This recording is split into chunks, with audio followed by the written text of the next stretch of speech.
You need to motivate two groups of people in order to make the site run, the whistleblowers and the journalists. What are the motivations for whistleblowers? Usually they're incensed morally by something. Very rarely actually they want revenge or just to embarrass some organization. So that's their incentive, to satisfy this feeling. Actually we would have no problem giving sources cash. We don't do that, but for me there is no reason why only the lawyers and the journalists should be compensated for their effort. Somebody is taking the risk to do something and this will end up benefiting the public. But then the legal problem would become much bigger. Yes, but we're not concerned about that. We could do these transfer payments to a jurisdiction like Belgium which says that the authorities are not to use any means to determine the connection between the journalist and their source. And this would include the banking system. On the other hand, you experiment with incentives for journalists. This sounds weird at first. Why do you have to give them additional incentives so they use material you offer them for free? It's not that easy. Information has value, generally in proportion to the supply of this information being restricted. Once everyone has the information, another copy of the information has no value. But nearly every journalist in the US has daily access to the material of a news agency like AP. The material of AP is ready to go straight into the newspaper. Our material requires additional investment. So when we release an important leak, it requires an important intelligent journalist who is politically well connected. Those journalists have significant opportunity costs. Okay, they want to spend their time on 200 pages.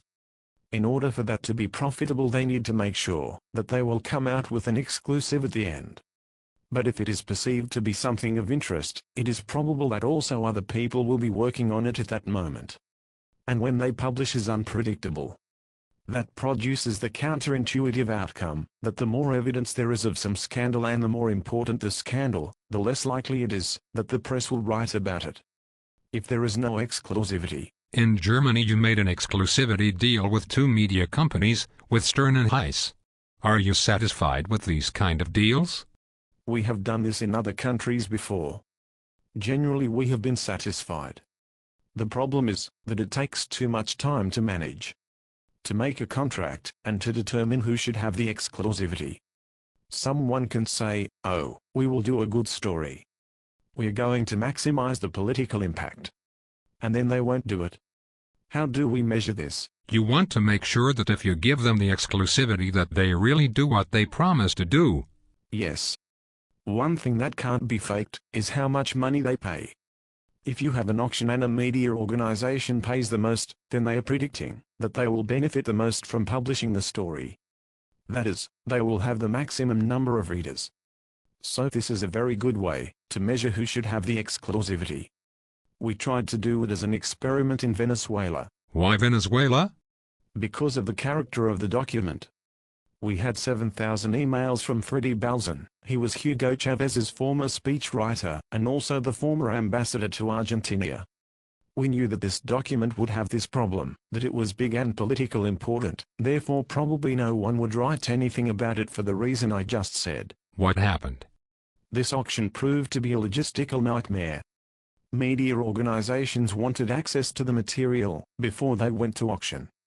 Consequently we would get them to sign non-disclosure agreements, chop up the material, and release just every second page or every second sentence point. That proved too distracting to all the normal work we were doing, so that we said, forget it, we can't do that. We just released the material as normal. And that's precisely what happened. No one wrote anything at all about those 7,000 emails. Even though 15 stories had appeared about the fact that we were holding the auction. The experiment failed. The experiment didn't fail. The experiment taught us about what the burdens were. We would actually need a team of 5 or 6 people whose job was just to arrange these auctions. You plan to continue the auction idea in the future? We plan to continue it, but we know it will take more resources. But if we pursue that, we will not do that for single documents. We will instead offer a subscription point. This would be much simpler. We would only have the overhead of doing the auction stuff every 3 months or 6 months, and not for every document. So the exclusivity of the story will run out after 3 months? No, There will be exclusivity in terms of different time windows and access to the material. As an example, there will be an auction for North America, and you will be ranked in the auction.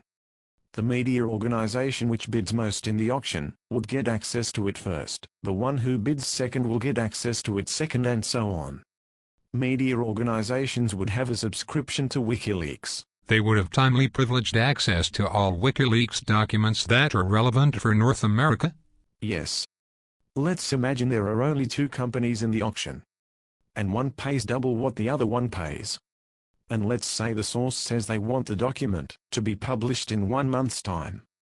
So there is a 1-month window where the journalists have time to investigate and write about the material. The organization that pays the most for it gets it immediately, so therefore they would be able to do a more comprehensive story.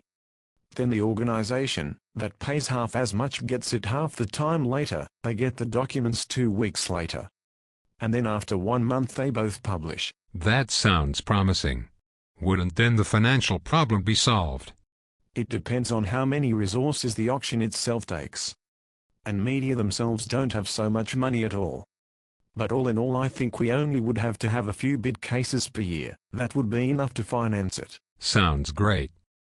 Thanks for the interview, Julian. Bye.